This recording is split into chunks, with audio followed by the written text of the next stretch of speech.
Greetings. You're listening to Technically a Conversation, a podcast where we share an interesting topic or story with each other and hope you find it interesting as well. Every week, we'll take turns sharing something about each other, but the other person doesn't know what the topic will be beforehand. The goal is to educate, entertain, and go on crazy tangents. So if you enjoy those type of podcasts, we hope you'll enjoy ours as well.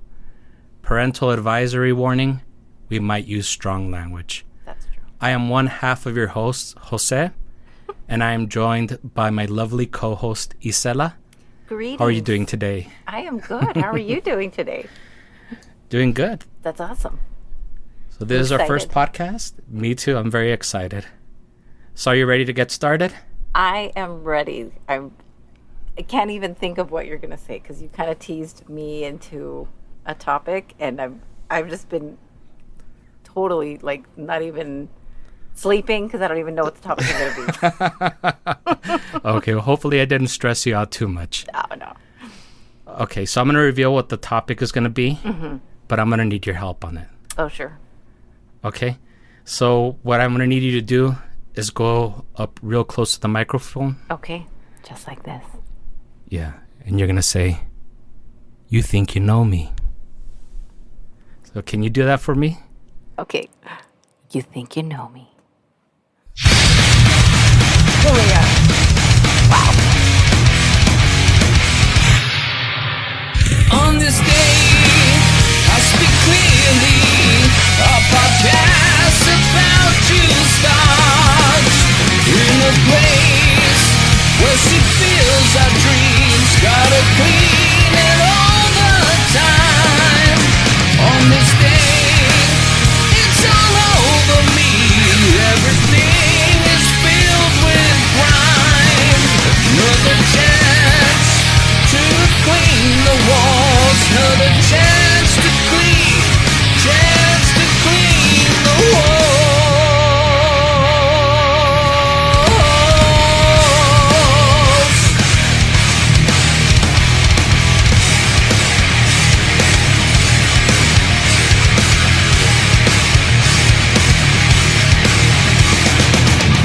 I've been defeated and brought down. Oh, thrown in the trash when cold went out. Oh, got a new life as a child toy.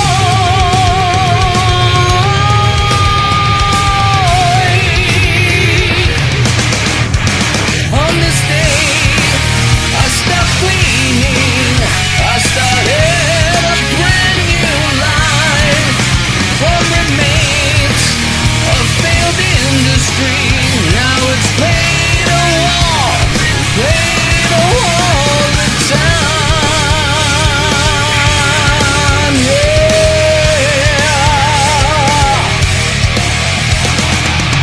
Yeah. Oh my goodness. So was like- that's it. That was really impressive.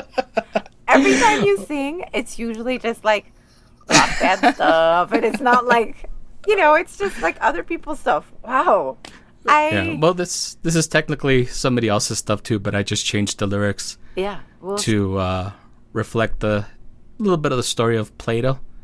Yeah. So that's gonna be the topic for today.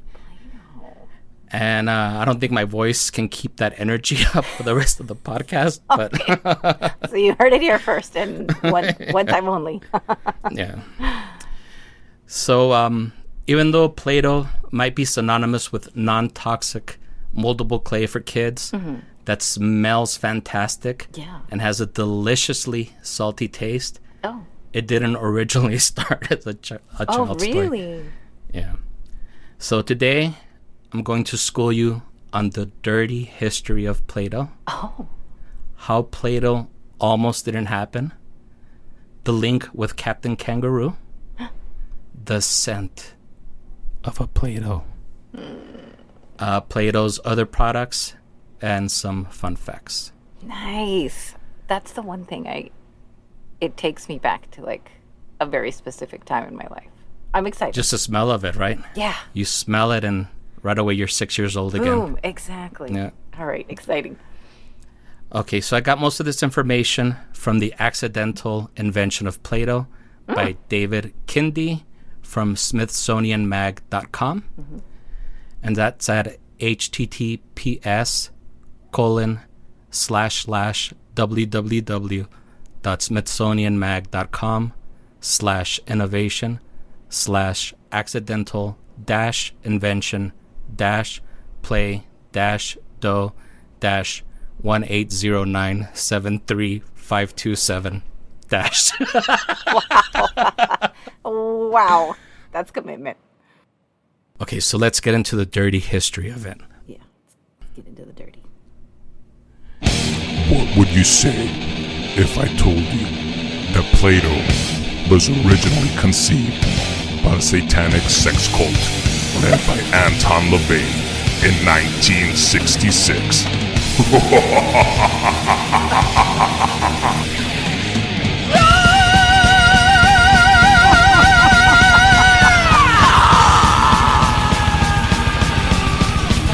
Actually, that's false, but Oh, I was like, hold on here. I wanted to throw in some Slayer, so Oh, okay. Yeah. Well, damn. Yeah. I'm very gullible. I'm like, what? yeah, no. Actually, the origins weren't as dirty as a satanic sex cult led by Anton LaVey, but Play-Doh actually started its life as a company at another company called Catol Products in 1912. And Catol Products was a company that was best known for creating a soft, pliable compound used for wiping soot off of wallpaper. Prior to the 1950s, homes were heated with coal, which left a nasty soot all over the wallpaper in homes. And with the introduction of oil, gas, and electric heaters in the 1950s, heating was much cleaner and didn't cause all the residue from coal to build up on the walls. So Catol Products started struggling. Joseph McVicker was trying to figure out a way to turn the company around, which was starting to quickly become obsolete. So McVicker's sister-in-law, Kay Zufall, was a nursery school teacher, and she had read an article about how a wallpaper cleaner could be used for modeling projects. So she tested it with her students, and it was a big hit. So Zufall told her brother-in-law about what a success it was with her students and suggested that the wallpaper cleaner be renamed to Play-Doh. Wow. Now, according to Fortune magazine, as of 2016, Play-Doh has sold more than 3 billion cans since it was introduced as a children's toy in 1956. Wow. So 1956 was when they actually made the transition from being a product to clean wallpaper to a children's toy. Wow. Now, the 3 billion cans is the equivalent of 317,514,659 kilograms. Wow. Or 700 million pounds. Wow. And if you were to put all the Play-Doh that was ever made in the Play-Doh Fun Factory and created a snake, it would wrap around the world 300 times. I'm not sure how many times that is in metric units, though. Oh, yeah. I don't think... yeah. I don't think our fans would know either. Just kidding. Okay. Do you know what the first color of Play-Doh was? I'm going to guess that it's probably one of the colors that it was originally coming in. So if it was going to clean soot, it would have to be like a... Well, would they want a dark color so it wouldn't look nasty? Or would they want to know that it came off? I'm going to say like yellow or something. Close. The first color that Play-Doh came in was actually white. Oh, I was going to say white. Okay. Yeah. And then they soon expanded to blue, red, and yellow. Those are also Superman's colors. Yeah. Superman was created in 1938 by Jerry Siegel and Joe Shuster. Coincidence? Shout out, Jer. I don't know. I don't think so. Yeah. Oh my gosh. And Now Play-Doh is sold in just about every color you can imagine, including metallic and glitter tints. Oh, wow. They didn't have glitter when I was growing up, No, I don't think they had those either. sadly. I can't imagine the glittery ones would taste very well though. I never tasted it. I was very tempted, obviously. It smells like amaze, but never made that Well, jump. I'm actually going to share with you the secret of that scent in a little bit. Yeah. But I didn't have the self-restraint that you did. So I didn't actually eat it, but I do remember licking it and thinking that it was very salty. And that was about as far as I got with that. with snacking on Play-Doh. On Play-Doh. But yes, Play-Doh actually almost did not happen. Wow. Remember Kay Zufall, the sister-in-law of the guy that owned the company? Well, she originally got the idea for using the Katol wallpaper cleaner after reading an article about how it could be used to make holiday decorations. And she thought it would be a fun project for her nursery school students. But when she actually went to the store to try and find Katol to purchase it, she had a really hard time locating it. At that time, the company had pretty much almost phased the product out since they were on the fast track to bankruptcy at that point. Oh, yeah. So, it almost didn't happen. She should have gotten some. I'm hoping that this K lady got some kind of a cut. Because if it wasn't for her idea, this whole 3 billion cans or whatever thing would have never happened. Yeah, they're actually both credited as being the co-inventors of Oh, Play-Doh. good. Okay. I'm glad that does make me feel a little bit better. Also, I can't think of any other children's toy that started out as a cleaner. Like, that just seems super weird. Wow. That is really fascinating, actually.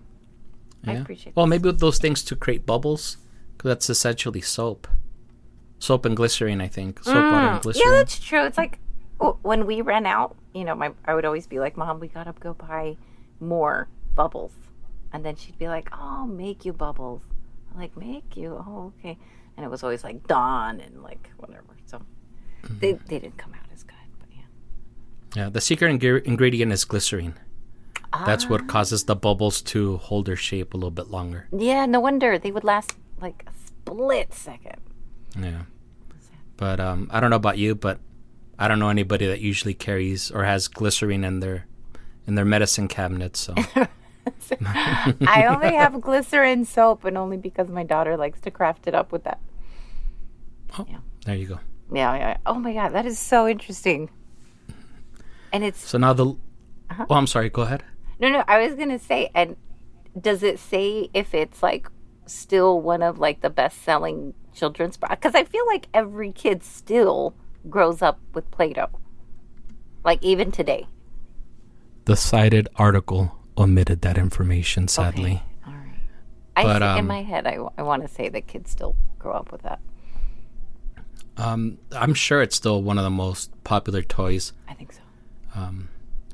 Especially, I think if parents don't have carpet, I think that they're pretty okay with giving it to their kids. Yeah. I'm pretty sure that would create a mess. And I don't know. I mean, I haven't played with Play-Doh since I was maybe like 10 or something. But I can imagine that would get all over the carpet and everything. And Your godson never played with it? You didn't play with that with your godson? no, I did not. Oh. Well, okay. I'm sure he's played with it, but I haven't You personally didn't partake. played with his Play-Doh. Yeah. Okay, so the link with Captain Kangaroo. Yes. So in 1958, Play-Doh struck up a deal with Bob Keeshan, who played Captain Kangaroo, to do commercials for the product twice a week. As could be expected, sales soared. Bob Keeshan made 2% of sales for promoting the product. Wow. So I'm sure he was very enthusiastic about promoting it. Yeah. And even though there was no official contract for Keeshan to do the marketing, the deal lasted for many years. Oh my So it was one of those, I gosh. guess, like gentleman agreements where they Right. kind of shook on it. Yeah. He was rolling in the dough. Yep. Literally, yeah. Yeah. Honey. Oh. So the scent, even though the scent of Play-Doh is one of its most memorable qualities, the fragrance wasn't patented until 2017. Hasbro, who now owns the brand and product, received the trademark on May 18th, 2018. That seems really late in the game. Yeah. For that, you would think. it is such an unmistakable scent. Yeah. I would imagine that would have been part of the original patent.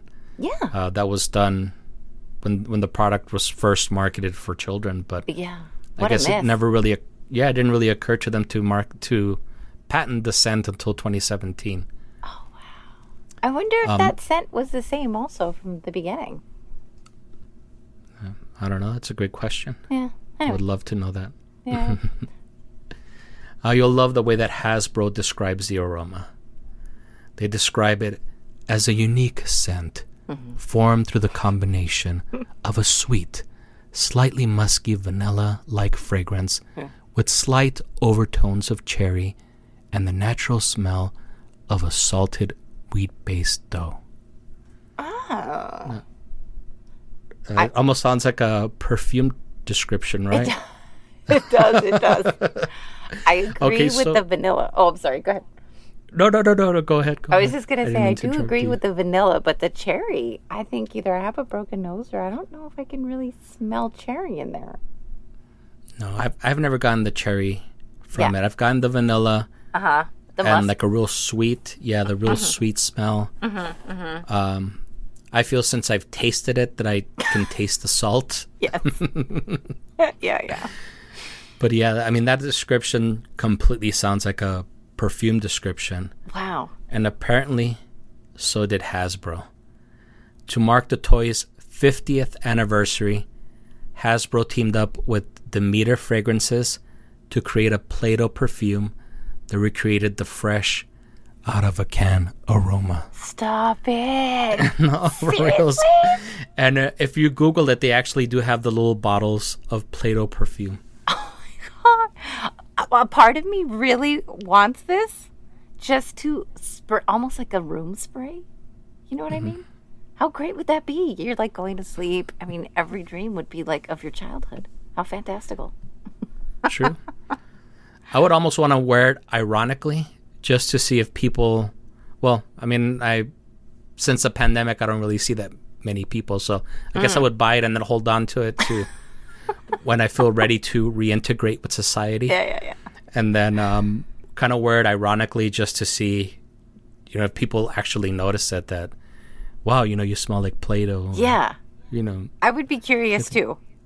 Yeah. I would be curious. But at the same time, I don't know. I think my mind goes into like a sad, wrong place. And then I think of I feel like old cochinos would wear that because they would want to pick up like young people or something. I don't know. Anyway. Yeah. I think people will start looking for the white van like as soon as they start spelling exactly that. My point. And notice that there's no kids walking around. Exactly my point. I would be, I don't know. I'd have to keep like a very thorough log. All right, your name is, you're buying this stuff. What's your name? What are you into? What kind of fetishes do you have? You know what I mean? Like I would get really detailed. Anyway. It's almost like, that almost sounds like it would be more strict than buying a gun nowadays. It almost like should all the be. questions, yeah. Yeah, you almost should.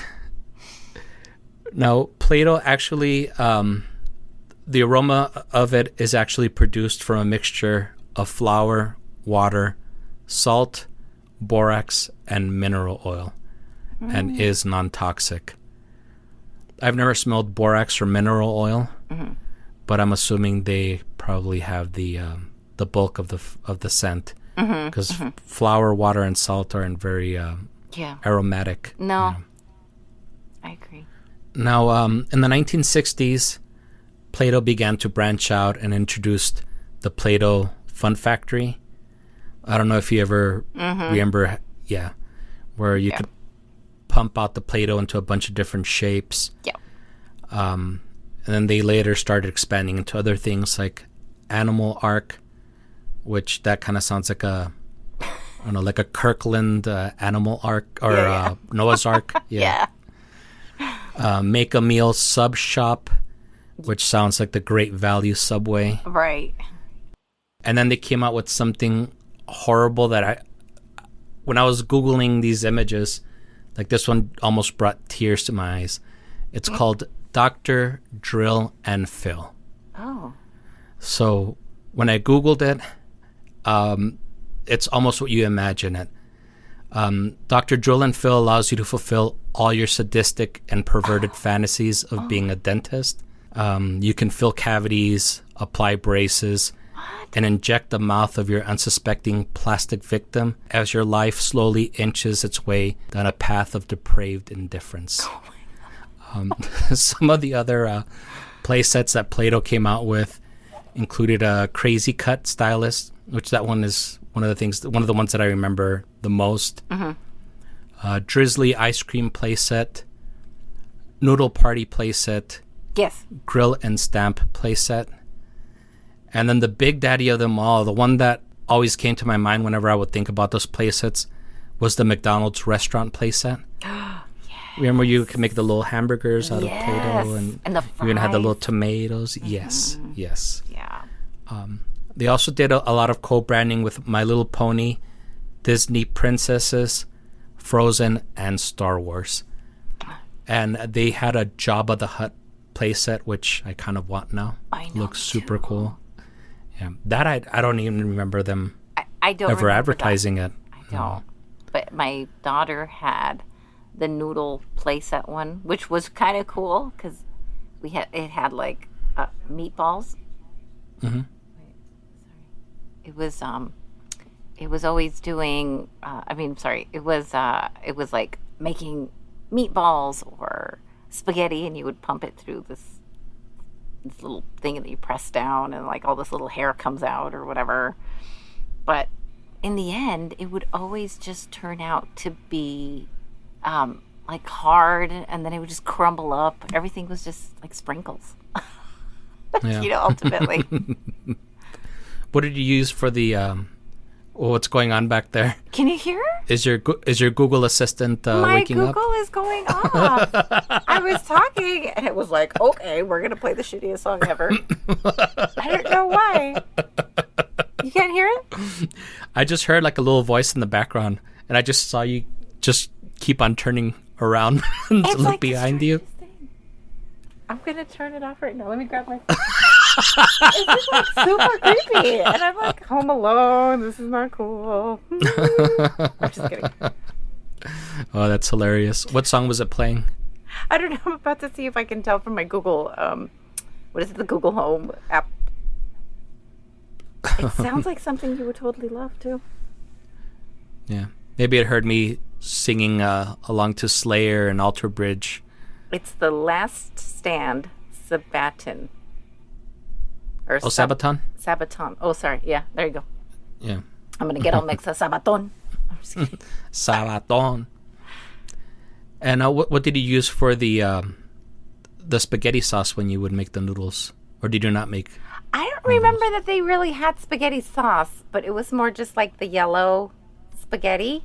And it was cool because it was moldable for about 2 minutes, and then it would start to get real hard, and then it would start to break, and then it was not fun to play with after 2 minutes. That's what she said. I was gonna. Sad. Oh yeah, I shouldn't admit those things. But I was actually gonna say maybe you could use some of the blood from the Dr. Drill and Fill and kind of use it as a. That sounds crazy. I want to blame the Drill and Fill for half of our freaking serial killers. If you were playing with that, I want to see what you grew up to be. Like, for real. Yeah. No, it was horrifying. It brought back all the childhood terrors that I had about going to the dentist. Wow. And that's why my teeth are awful now. No, they're not. I have to Google this also, by the way, after we... Yeah. Yeah. Yeah, once you see it, it's gonna be the cause of all your nightmares. Oh, great. And, And the one that was the clip, did that grow hair? I guess I'm picturing something like the Chia Pet, where it was just like chia. The crazy cut stylist? Yeah. Yeah, that one I remember because I remember my cousins having it. Oh. And I remember they would put like a little head, and I guess you put the Play-Doh in there, and then it would be extruded through the little holes that were on the top of the head. And then it had these little scissors where you could cut it and style it and everything. That's pretty cool. It was actually kind of fun. Yeah. Yeah. And literally there are hundreds of these. And I tried and kind of compile the ones that I remembered, the ones that seemed most interesting. Right. But after I came across the Jabba the Hutt one, I kind of got tired of Googling play sets. Yeah. And yeah. I mean, it was pretty much mic drop on that one. Yeah. After that, I mean, there's nothing else to review. Now the next Google is, how much is it? Where do I get it? And, you know, like you're just researching that now. I saw that apparently it came out in the 1970s or something. Oh. I didn't look too much into it, but I could see that it had gone up. Like a lot of it was being sold for like 150 something, 140 something. Yeah. So I don't think it's something that's being produced now. I think it's just something that, you know, kids like me, we remember seeing those things when we were kids, and you know, our parents never bought them, so now we spend all of our income buying things from our childhood that we always longed for. Yes, exactly. Which behind me. You've seen my house, so. Yours is like the ultimate. So I think growing up, we had this idea of, like there's still, did you watch that movie with Tom Hanks, Big? Big, yes. Yes, I like that one. It's kind of where I always wanted to live. So I have a trampoline in the backyard. Fantastic.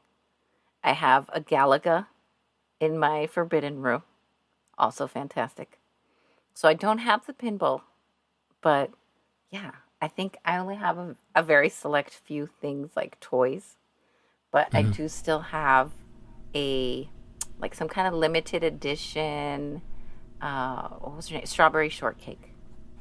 Oh, wow. She even smells like strawberry still. She still smells like strawberry? She does smell, yeah, it's amazing. Wow. Yeah, well, because I've never opened her. Oh, okay. Yeah, it's hard. I was going to say, whatever cancer-causing chemicals that were used to create the scent are still active.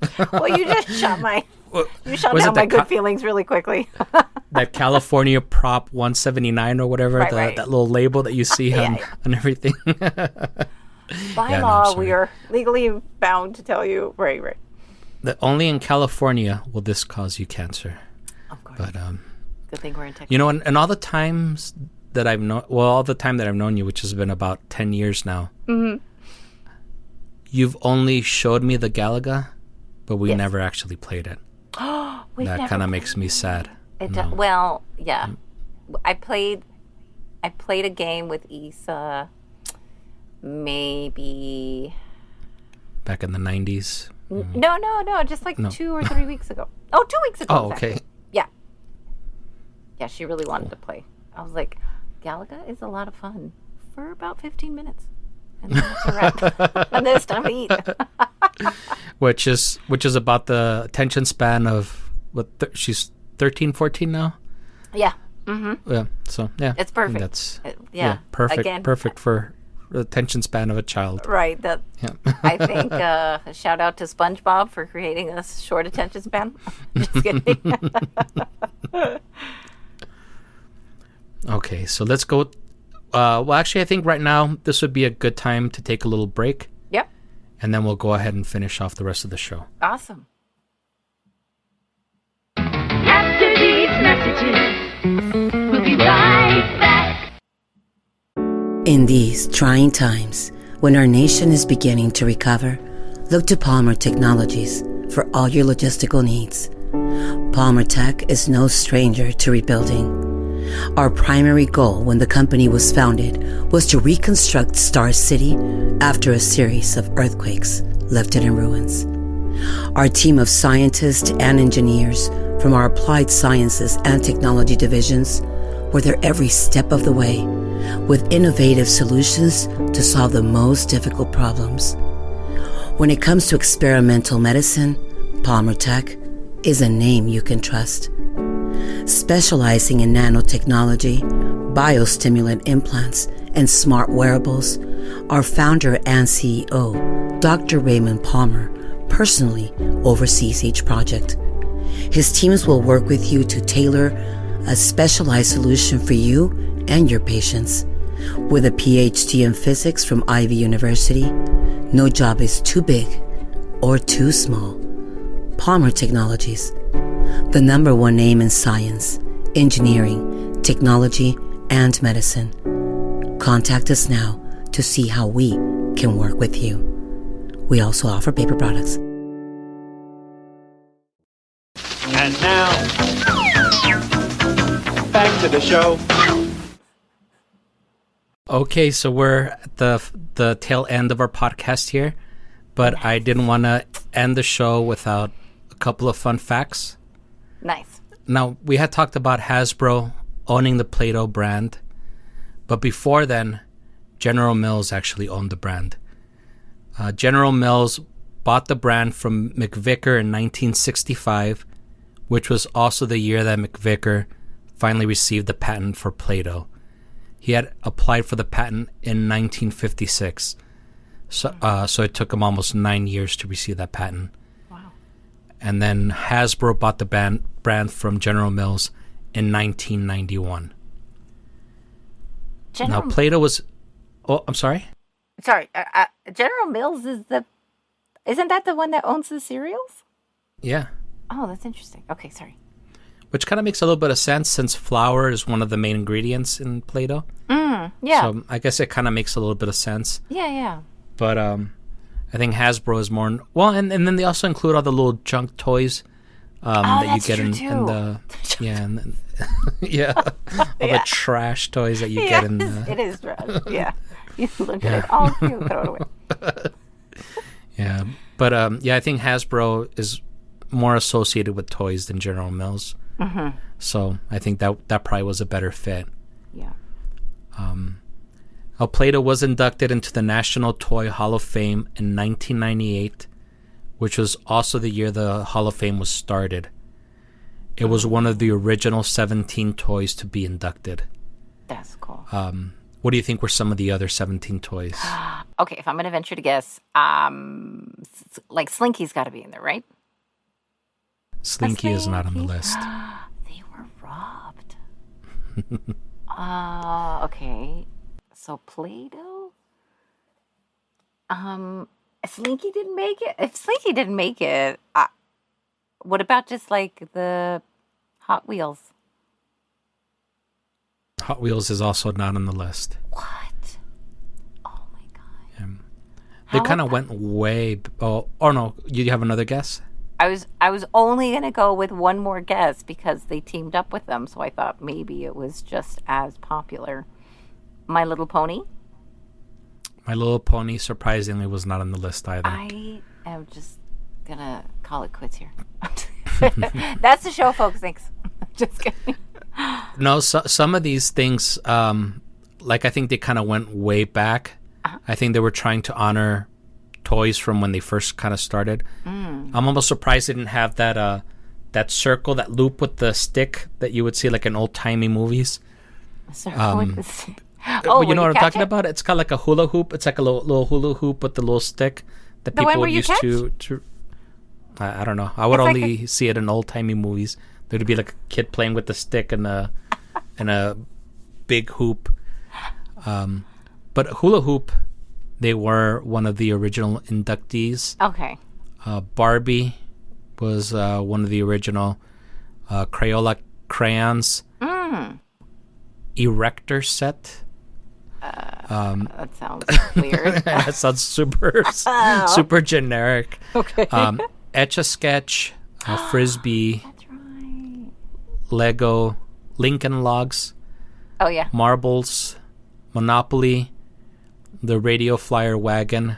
Yeah. Roller skates, Teddy Bear, Tinker Toy, which I don't know what that is. Aren't they all Tinker Toys? Maybe. You tinker with them all. Anyway. I know Mr. Tinker Train, but not Tinker Toy. Oh, man. Viewmaster and the Duncan Yo-Yo. Yes. I always sucked at the yo-yo, but I really envied the people that could do all this, like, round the world, walk the dog. And I'd be like, throw it on the floor. How about that one? I know how to do that one. Wow. That is really cool. So I think it was in good company. Yeah. Crayolas are definitely iconic. Barbie's probably one of the most iconic toys ever. For sure. And also gives girls a body image complex. But we didn't think about that until much later. But yeah, they're right. And I love how the slogan for Barbie is like, you can be anything or something like that. I don't know if you knew that. No, I didn't. So the slogan is, you can be anything. So they kept showing and doing like Barbie in like a different occupation. So, you know, it was like Dr. Barbie, and then it was like astronaut Barbie, and then veterinarian Barbie. So, you know, that's how they would sell her. And so that's why, because she had so many different occupations, the slogan was, you can be anything. The occupations, I remember. Yeah, so that was kind of the whole idea behind the slogan, which I understand was supposed to be empowering. But how come Barbie, if you could be anything, how come she was always just so slutty? Like, come on, Barbie, aim higher. It was like Dr. Slutty Barbie, Dr. Slutty Veterinarian. You know what I mean? It was always like slutty astronaut. You can't go up there in a skirt, Barbie. Come on. Anyway. Yeah, they all look like Halloween costumes, like the what you would buy at Spirit or whatever. The sexy police officer, sexy nurse. Yeah. We still got some. I hear you. We still got a way to go with that one. Yeah, they were. Well, actually, I think it was a couple that made them, but I was gonna say before I remember that fact, it was probably made by guys. So they fulfilled each one of their fetishes and fantasies. Yeah, while they were designing the clothing. I do know the origin of Barbie, so that will be an upcoming show. Okay, cool. Yeah. Okay, and those are pretty much most of the fun facts that I have. In case you were wondering, Joseph McVicker died in a plane crash in 1992.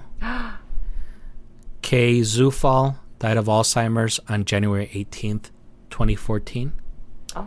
And Anton LaVey died on October 29th, 1997 of pulmonary edema.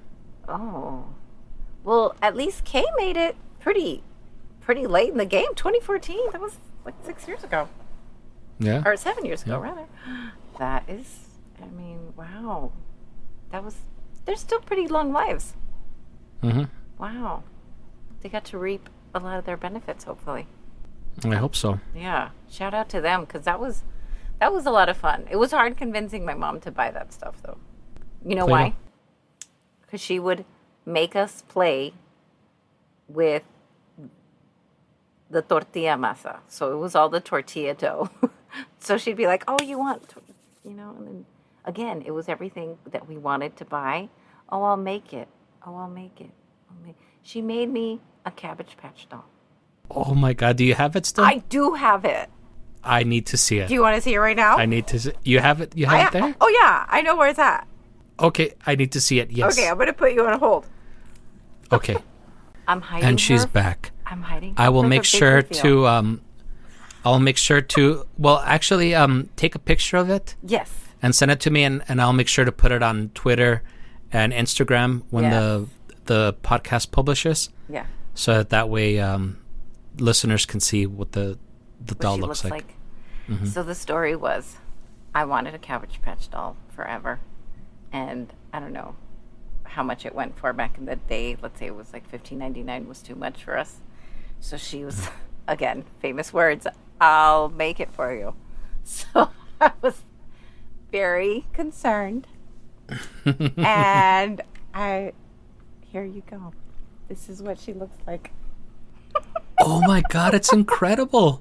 But she can't put her hands down because of the way she made her. Well, neither can the real Cabbage Patch dolls. Can she? I don't know how they were. But that looks like an actual Cabbage Patch It doll along kinda with does. the dimples and everything. Yeah. Oh, look, even her. She had a ponytail because she was supposed to be a.